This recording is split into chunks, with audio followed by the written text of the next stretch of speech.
Welcome to Golden Years Bedtime Stories.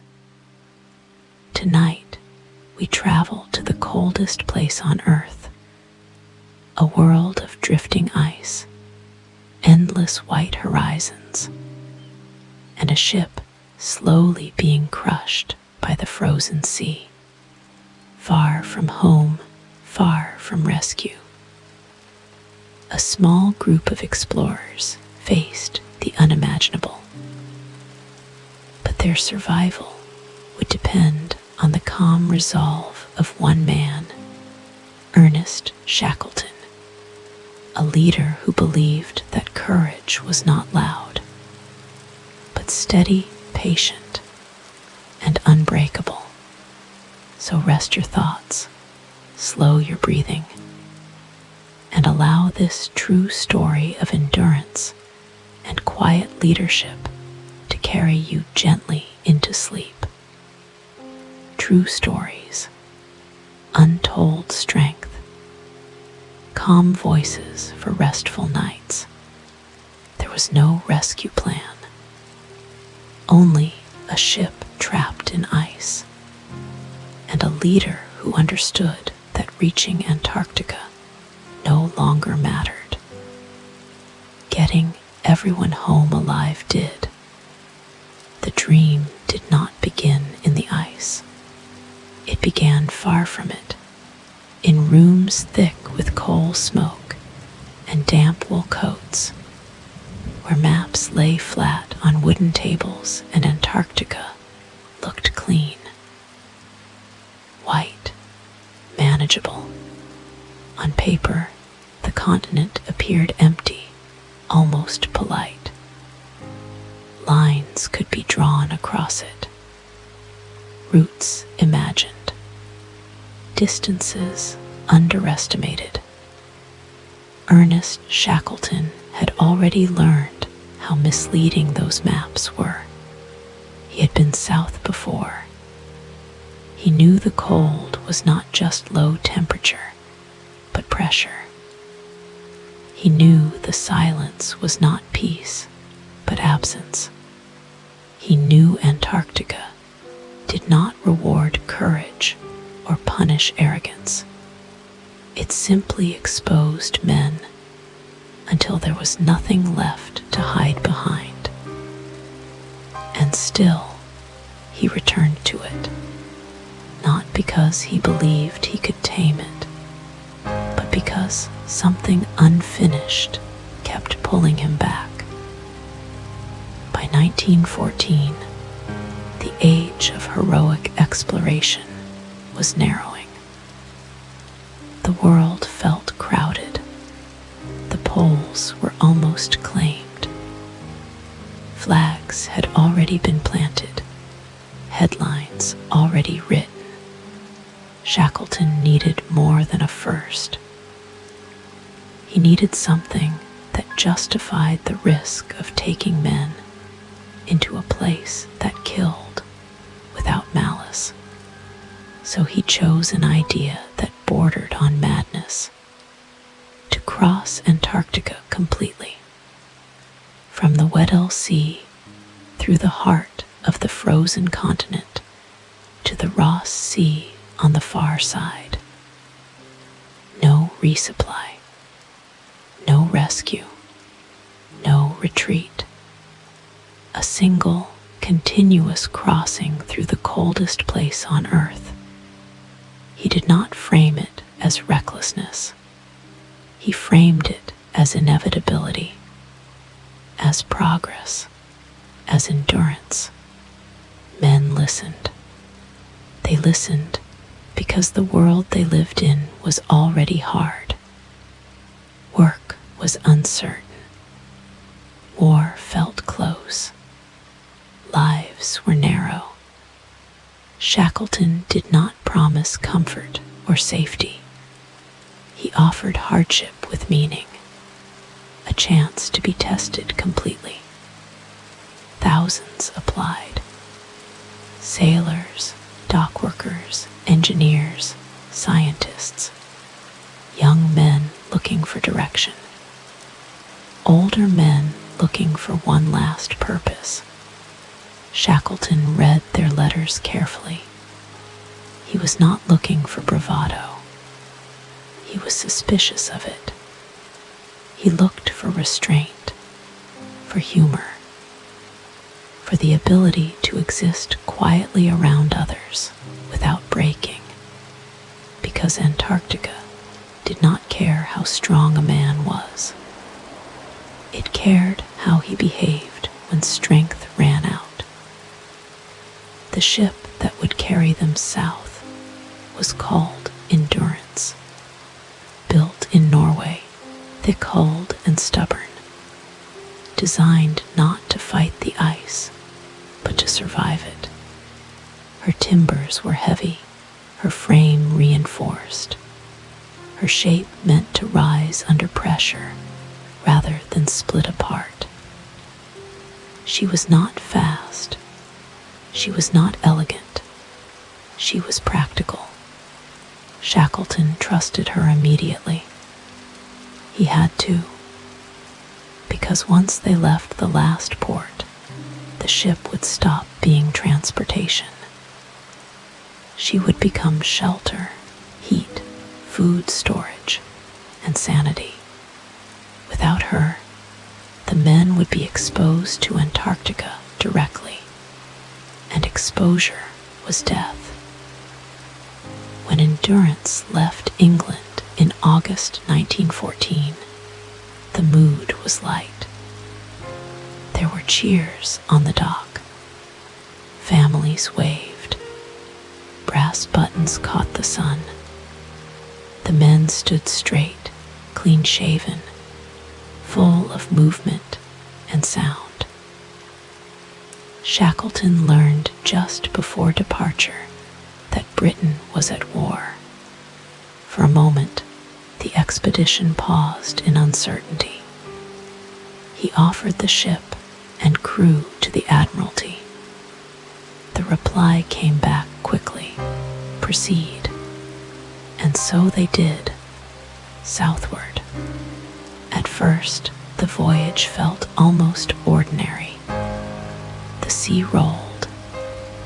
Men learned the rhythms of the ship, who complained, who joked, who snored. There were arguments about food, about watches, about small things that mattered because nothing else did yet. Antarctica was still distant enough to remain an idea. That changed slowly. From South Georgia, the last outpost of civilization, the world began to narrow. The water darkened. The air sharpened. The first ice appeared not as a wall, but as fragments, floating pieces, white against black sea, beautiful, almost welcoming. The temperature dropped. Breath turned visible. Fingers stiffened. Still, optimism held. It always did at this stage. Every polar expedition began with the belief that progress was possible, that the ice would shift, that leads would open, that skill and patience would be enough. By January 1915, the ice thickened. Floes pressed closer together, scraping along the hull with a sound like teeth on wood. Endurance slowed, stopped, reversed, turned, pushed forward again. Coal burned. Men watched the ice constantly.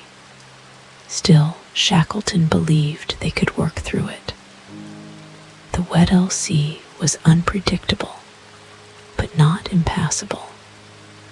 Others had gone farther south. Why not them? Then, almost without drama, the ice stopped yielding. On January 18, 1915, the The floes closed around the ship, not violently, not suddenly, just steadily. The bow climbed ice and slid back, again and again.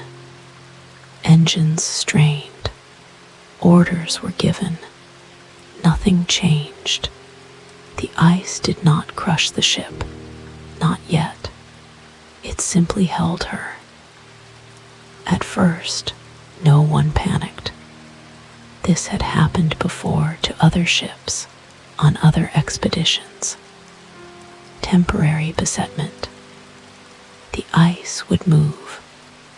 A storm would break it apart. Spring would come.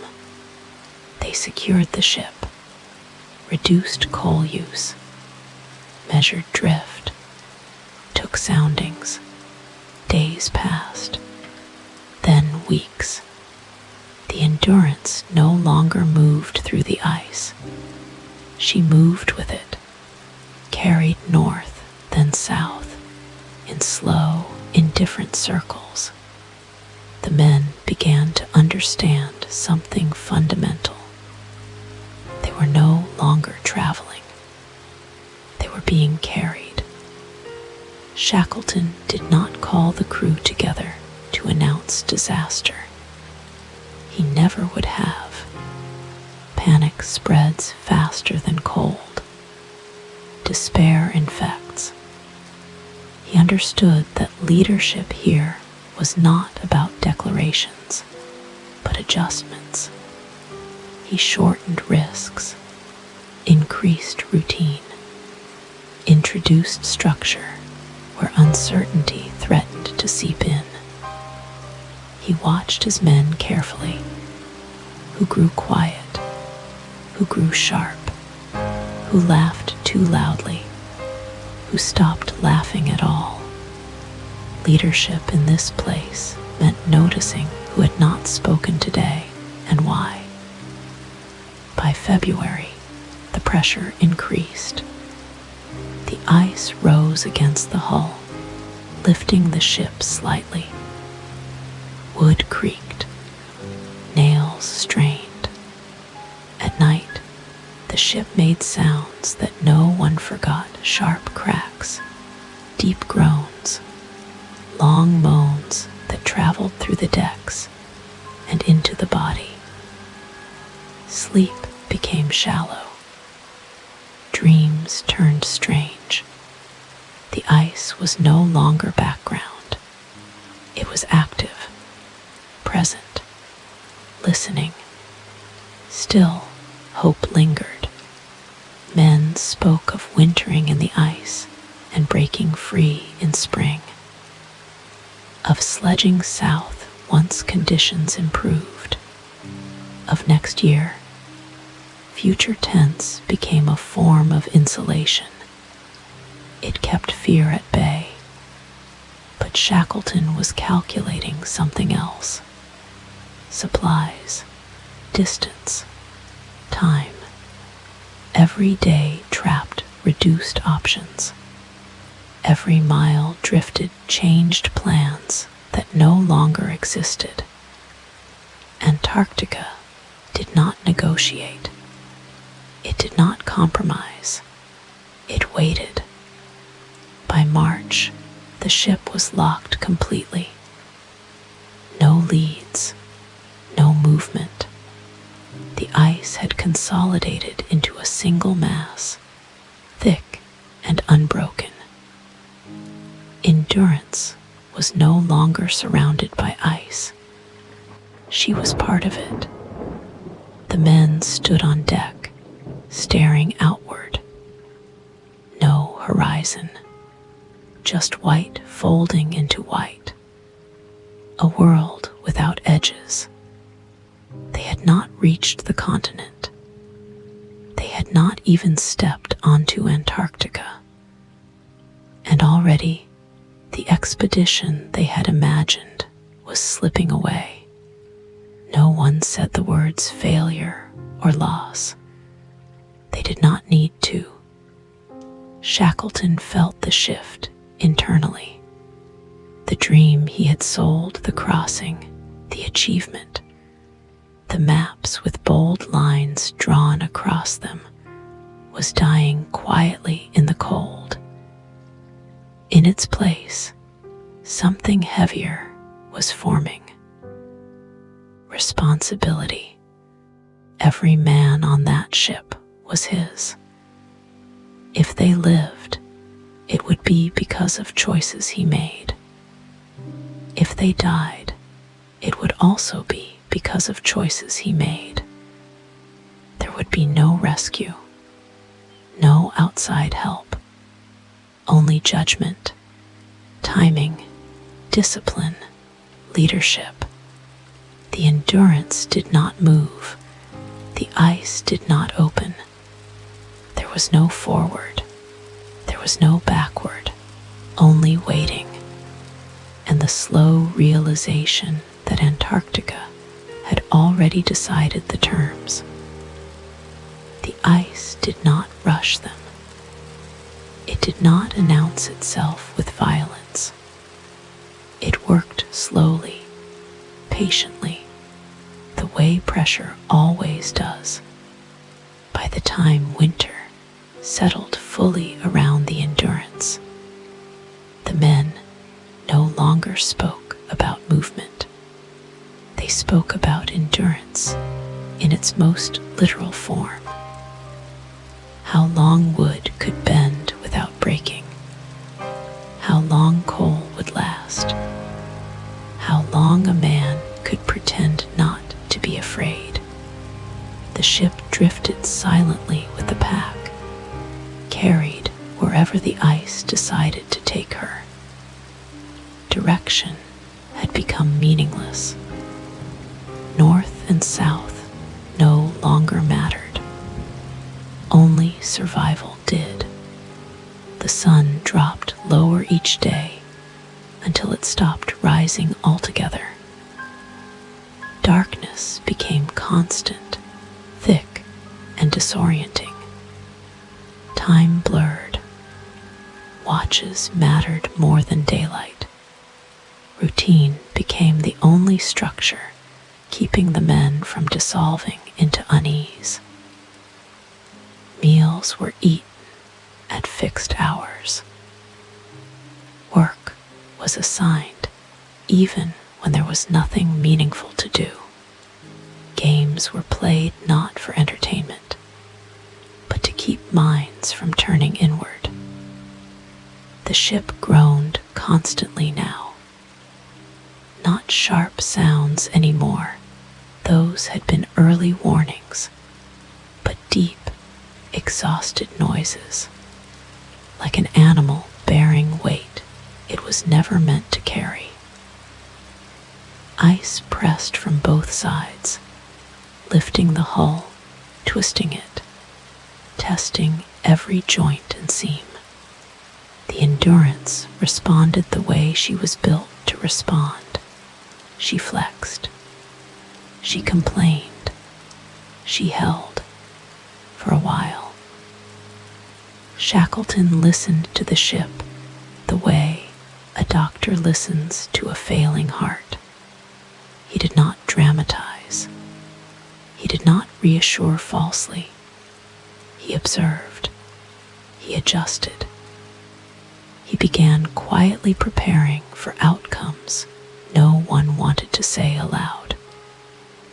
Supplies were inventoried again and again. Food was rationed more tightly, not because starvation was immediate, but because time had become unknowable. Fuel was conserved. Personal gear was reduced. Anything non-essential was quietly labeled expendable. The men noticed. They did not argue. They understood what it meant. Morale did not collapse all at once. It cracked, slowly, in small, invisible fractures. Some men grew silent. Others grew irritable. Minor disagreements lingered longer than they should have. A joke landed wrong. A glance was misread. In confined space, with nowhere to walk away to, emotions had nowhere to go but outward. Shackleton moved among them constantly, not as a commander issuing orders, but as a presence, eating with different groups, talking casually, asking questions that seemed small but were carefully chosen. Who missed home the most? Who worried about food? Who still believed the ship would break free? He did not lie. He did not promise rescue. He did not say everything would be fine. What he offered instead was steadiness, predictability, the sense that someone was awake when others slept. The pressure increased in October. The ice began to rise higher against the hull, buckling planks inward. Water seeped through seams that had held for months. Pumps were manned constantly. Men took turns bailing, their hands numb, their movements automatic. The ship was no longer just trapped. She was being dismantled slowly, piece by piece, by a force that did not care how well she had been built. On October 24, the sound changed. A sudden crack, loud, sharp, unmistakable. The deck shuddered beneath their feet. Men froze where they stood. Then came another sound, deeper this time, like the ship exhaling for the last time. The ice was no longer squeezing. It was crushing. Shackleton did not shout. He did not panic. He ordered the men onto the ice. Supplies were hauled out. Boats were lowered and dragged across frozen ridges. Food, fuel, instruments, anything that might keep them alive once the ship was gone. Because now, for the first time, the truth was unavoidable. The Endurance was dying. For days, they worked in shifts, hauling gear out of the ship as the hull deformed around them. The deck warped, doors jammed, beams splintered. Inside, the ship looked wounded, floors tilted, walls bowed. Spaces once familiar, now distorted and unsafe. On November 21, 1915, the Endurance gave up. The ice lifted her stern, twisted her bow, and broke her spine. Water rushed in. The ship settled, slowly at first, then decisively. Men stood in silence as she sank, her masts tilting, her hull slipping beneath the ice she had fought for months. No cheers, no tears, just quiet. The ship that had been their home, their shelter, their future, disappeared beneath the frozen surface. Shackleton removed his hat. That was all. They stood now on the ice, 30-odd men, surrounded by an empty white world, with 3 lifeboats, limited food, and no clear path forward. The mission they had come for was gone. There would be no crossing, no discovery, no achievement to justify the suffering. Only survival remained. That shift, the death of purpose, is what broke some of them. Without the mission, time became heavier. Days stretched. Nights pressed down. The ice they camped on drifted unpredictably, cracking and groaning beneath their tents. They were no longer explorers, moving through a landscape. They were castaways on a surface that could split open at any moment. Shackleton understood something essential. Despair grows fastest in uncertainty. So he eliminated as much uncertainty as he could. He set new goals, smaller ones. Reach stable ice. Conserve strength. Keep the group together. Nothing abstract. Nothing distant. Only what could be achieved today. He also understood something harder. Hope had to be managed. Too much hope would break them when it failed. Too little would destroy them before the ice ever could. So he walked a narrow line, never promising success, never surrendering to hopelessness. He spoke in probabilities, in effort, in next steps. The men watched him constantly now, not because he demanded it, but because everything depended on him. His posture, his tone, his sleep. If he appeared confident, they breathed easier. If he hesitated, fear spread instantly. Leadership had become survival. Food grew more monotonous. Hunger crept in slowly, quietly, making itself known in dreams and irritability long before bodies weakened. The dogs, once companions, once tools, became part of difficult conversations no one wanted to finish. Every decision carried weight. Every delay cost energy. Every mistake narrowed the margin. Some men struggled mentally. The endless white erased perspective. There were no landmarks, no progress markers, just days blending into each other. One man broke down, convinced they would never leave the ice alive.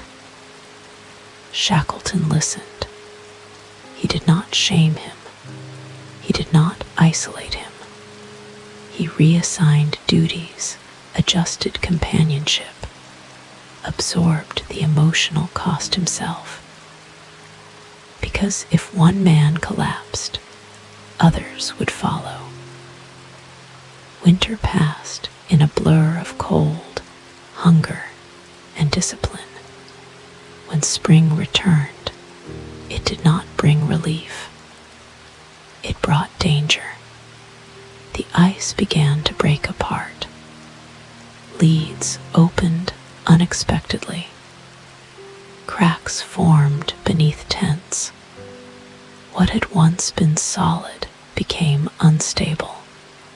The surface they stood on was no longer dependable. The realization came quietly, but it was absolute. They could not stay. They would have to move across breaking ice, toward open water, in boats never meant for this journey. Standing on the drifting floe, Shackleton gathered the men. The expedition was over. Survival had begun. The ice they lived on was never still. It shifted beneath them while they slept. It cracked without warning. It breathed and groaned and reminded them constantly that it was not land, not something meant to be trusted. Every morning began with the same instinctive check, listening before opening their eyes, feeling for vibration, for the subtle movement that meant the flow had changed during the night. Their camp was temporary by design, even when it lasted weeks. Tents pitched lightly, supplies stacked for speed, not comfort. Nothing was arranged with permanence, because permanence no longer existed. They were guests on a surface that could evict them at any moment. Food became the center of thought. Not hunger yet, at least not at first, but calculation. How much remained? How slowly it could be eaten? How long it could be made to last if nothing improved? Meals were reduced carefully, not brutally. Shackleton understood that starvation destroyed morale long before it destroyed bodies. He needed the men thinking, moving, cooperating. So rations were cut just enough to feel. The dogs felt it first. They had been brought south as tools, strength, speed, hauling power. On the ship, they had been noisy, alive, irritating, comforting. On the ice, they became mouths. Calculations hardened. Conversations ended without conclusions. No one wanted to speak the final decision aloud. When it came quietly. One by one, the dogs were killed. Some for meat, some because they were injured, some because there was no other justification left. Men who had cared for them turned away during the act. Others volunteered to do it so their companions wouldn't have to. The meat was eaten without ceremony. Survival has a way of stripping sentiment from necessity. The ice camp moved when it had to, not when it wanted to. Shackleton ordered marches across the floes, toward what he hoped was drifting north, toward open water, toward something that resembled a future. The marches were slow, exhausting, demoralizing. Boats dragged over ridges. Men slipped, fell, rose without comment. Progress was measured in yards. Sometimes they gained ground. Often they lost it overnight when the ice shifted back again. After days of effort, Shackleton stopped the marches. The cost was too high. He gathered the men and told them the truth, not all of it, but enough. They would wait again. They would conserve strength. They would adapt to the ice instead of fighting it. Some were relieved. Others were quietly crushed. Movement had at least created the illusion of control. Waiting stripped that illusion away. Days blurred into each other. The horizon never changed. White sky met white ground without contrast. Sound traveled strangely, bending distance. A crack might be nearby or miles away. Wind erased tracks instantly, swallowing evidence that anyone was where minds began to fracture. One man grew convinced the ice was deliberately targeting them. Another withdrew entirely, speaking only when spoken to. Arguments flared over nothing, over how a tent was pitched, over whose turn it was to cook, over imagined slights that would have been laughed off in any other place. Shackleton adjusted constantly. He rotated tent groups to break simmering tensions. He paired strong personalities with quieter ones. He removed authority from those who used it poorly and redistributed it without explanation. Leadership here was not democratic. It was corrective. He also controlled hope. This was the most delicate task. Hope could not be eliminated. Without it, men lay down and stopped. But hope could not be allowed to grow wild.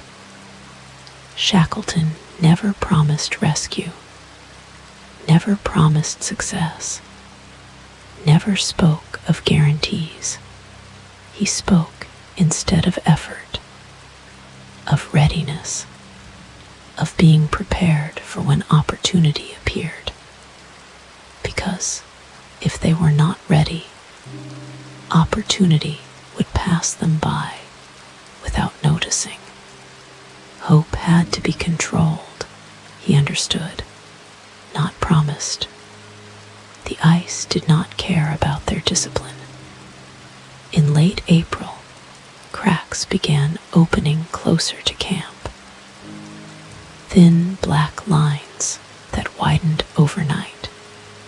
The floe fractured into sections, separated by water that steamed faintly in the cold air. Shackleton ordered watches through the night. Boats were moved closer to tents. Supplies were stacked tighter. Sleep became rare. Then, one night, a crack opened beneath a tent. Men scrambled out as the ice split, the sound like tearing fabric magnified 100 times. The tent collapsed partially, swallowed at one corner.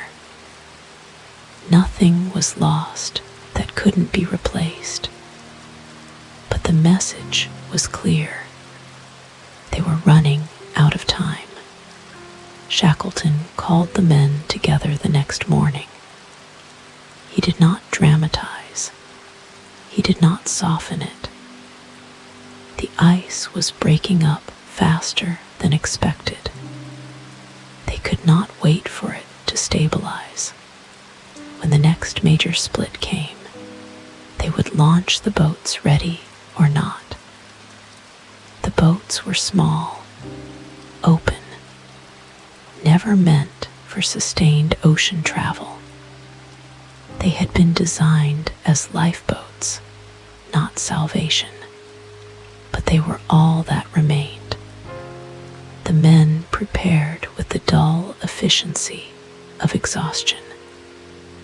Personal items were abandoned. Keepsakes dropped into the snow without ceremony. Weight mattered. Space mattered. Anything that did not contribute directly to survival was discarded. When the ice finally forced the decision, it did not do so politely. A long crack opened through the camp, splitting the floe into separate islands. Water surged between them. Shackleton gave the order. Boats were launched into freezing water as men jumped in after them, hauling, pushing, slipping, swearing through numb lips.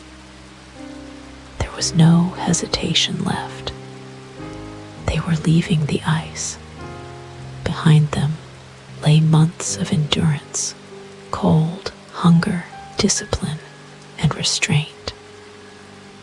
Ahead of them lay open water, exposure, and a new kind of terror. As the boats pulled away from the breaking flow, no one looked back for long. The ice was already forgetting them.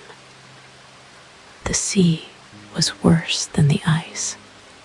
The ice had been cruel, but it had been predictable in its own slow way. It cracked, it drifted, it warned. The sea offered no such courtesy. The moment the boats left the floes, the men understood they had exchanged one kind of death for another, and there would be no return. The water was black and violent, thick with floating ice that slammed into the wooden hulls again and again. Waves rose without rhythm. Wind cut through clothing already stiff with salt and frost. The men were soaked constantly. There was no drying, no warmth, no escape. They rowed because they had to. They belayed because if they stopped, the boats would fill and sink. Hands bled. Faces burned. Sleep became fragments measured in minutes, stolen while another man took the oars. Hunger sharpened. Thirst followed close behind. Fresh water was rationed down to mouthfuls that barely registered. There was no dignity left in their movements, only necessity. For days, the boats fought through the Weddell Sea, rising and falling, slamming into troughs so hard it felt as if their bones were being driven downward through their bodies. Men were thrown against each other, against the gunwales, against the cold fact that if one boat was lost, the others could not stop. Stopping meant dying. At last, land appeared not salvation, not safety, but something solid. Elephant Island. A place no one wanted to reach because no one ever came back from it. Steep cliffs, glaciers falling straight into the sea. No harbor, no vegetation, no shelter. They landed anyway. Men collapsed onto the beach, too exhausted to speak. Some cried quietly, some stared, some slept where they fell, bodies half buried in shingle and snow. They were alive, but only barely. And Shackleton knew the truth immediately. No one was coming for them here. Elephant Island was off all shipping routes. No whalers, no explorers, no chance encounter. If they stayed, they would disappear. So Shackleton made the decision that would define everything that followed. He would leave.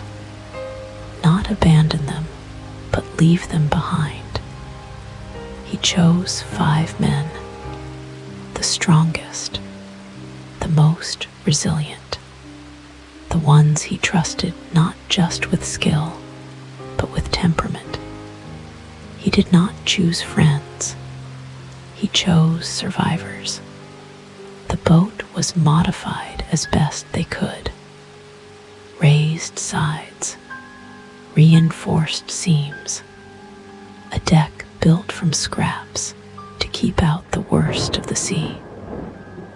Their destination was South Georgia, 800 miles away, across the most violent ocean on Earth, in a boat barely large enough to survive a day. If he failed, everyone on Elephant Island would die. When the boat pushed off, the men left behind did not cheer. They watched in silence as the tiny shape disappeared into gray distance. They understood exactly what it meant. This was not rescue. This was a gamble with no backup. The journey that followed stripped Shackleton and his men beyond exhaustion. Waves towered over them. Ice coated the boat, adding weight they had to chip away constantly or risk capsizing. Navigation was guesswork between brief glimpses of sun. Food was reduced to crumbs. Sleep was hallucinated more than experienced. Shackleton did not collapse. He could not afford to. Every decision was final. Course, speed, when to rest, when to push. He watched his men deteriorate and redistributed effort, absorbing more himself as others failed.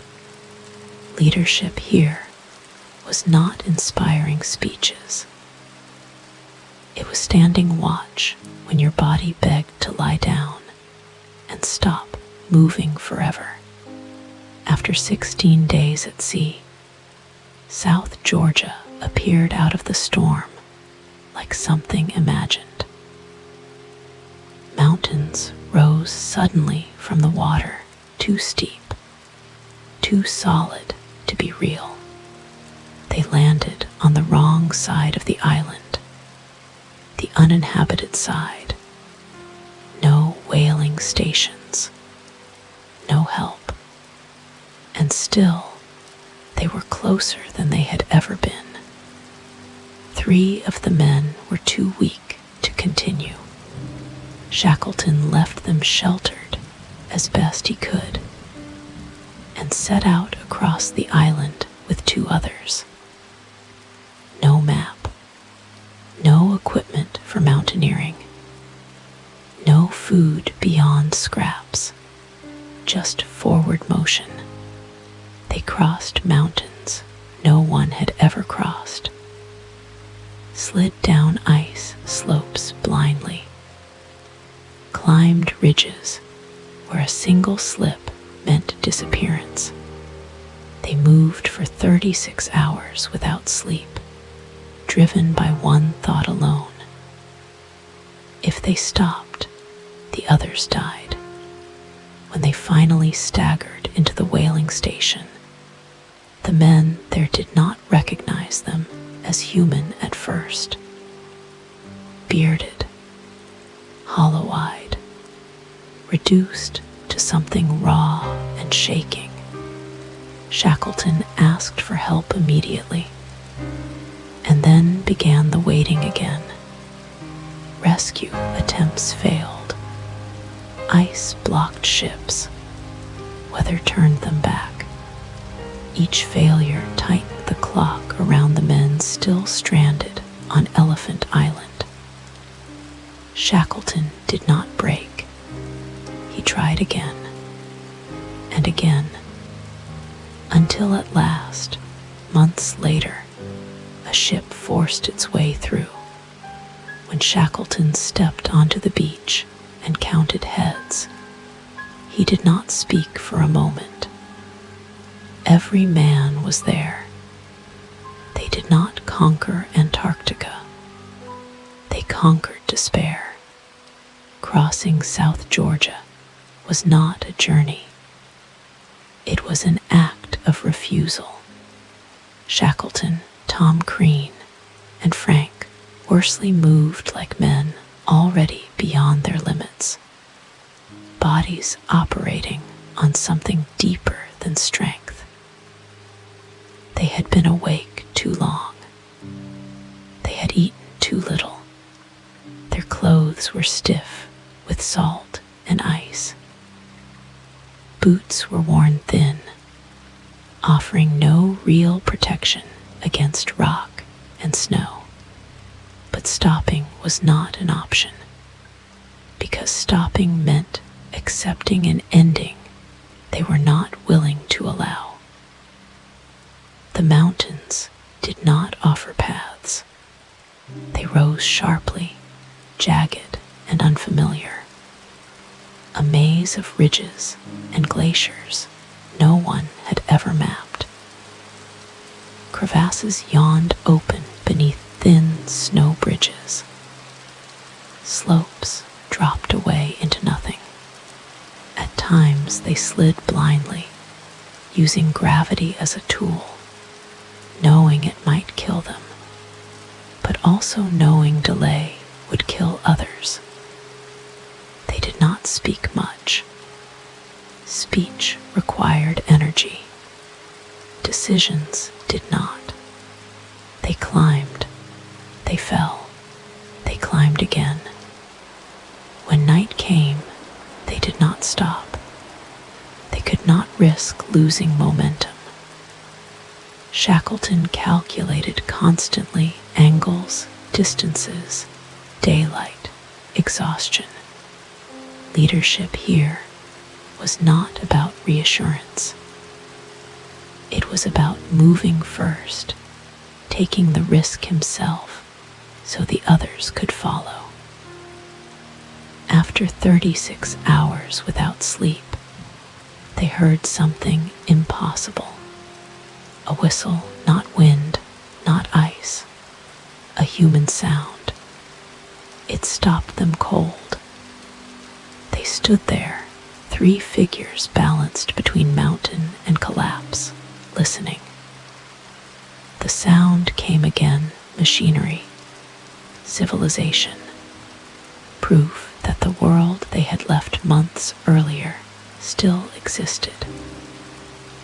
When they stumbled into the whaling station at Stromness, the men there did not recognize them.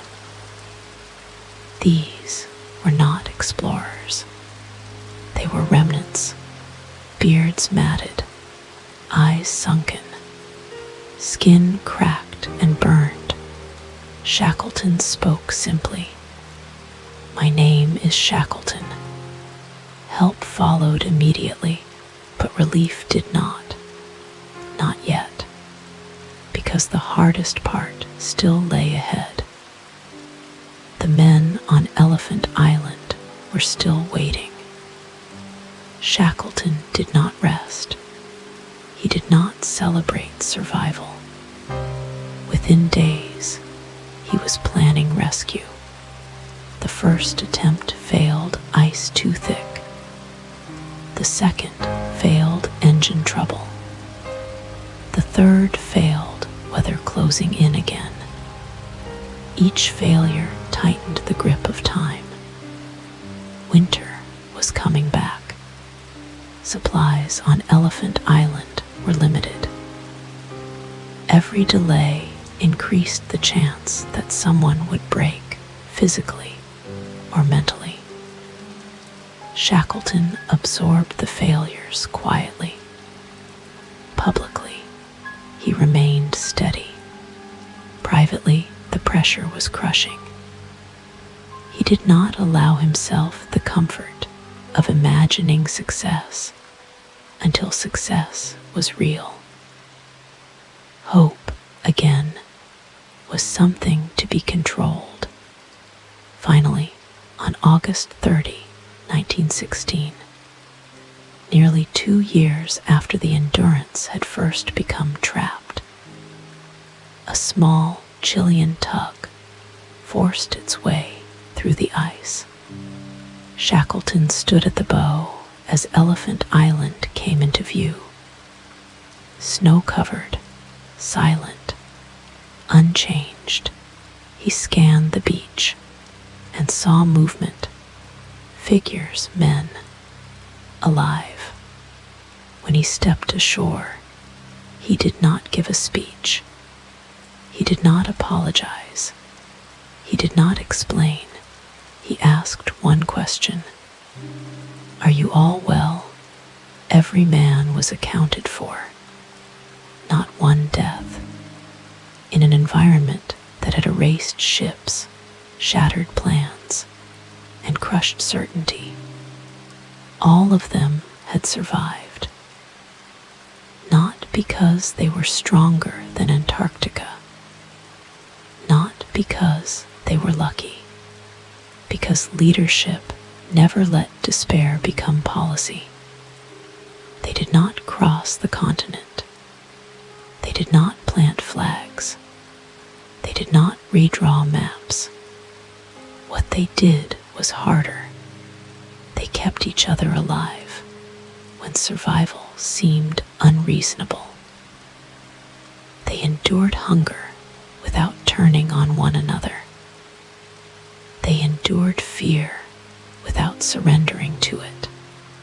They endured leadership that never promised rescue, only effort, discipline, and responsibility. In the end, Antarctica was unchanged, vast, indifferent, untouched. But the men who left it were not the same. They had learned that survival is not heroic. It is collective. It is quiet. It is made of small decisions repeated every day under pressure. A leader's job is not to promise survival. It is to make it possible. And when everything else is stripped away, ships, missions, dreams, that is what endurance truly means. If there is a next story, it does not begin in ice. It begins afterward, when the noise returns, when crowds gather, when survival is translated into headlines and speeches that cannot carry the weight of what actually happened. The men go home. Some return to ordinary jobs. Some go back to sea. Some carry Antarctica quietly for the rest of their lives, waking at night to sounds no one else hears. Shackleton never speaks of conquest. He speaks of responsibility, of moments when no option feels right, but a choice still has to be made, of leadership measured not by success, but by who is still standing at the end, because survival does not end when danger ends. It lingers, and the question it leaves behind is not how did they survive, but something harder. What does it cost to bring everyone home alive? And what kind of person does that make you afterward? That is where the next story waits.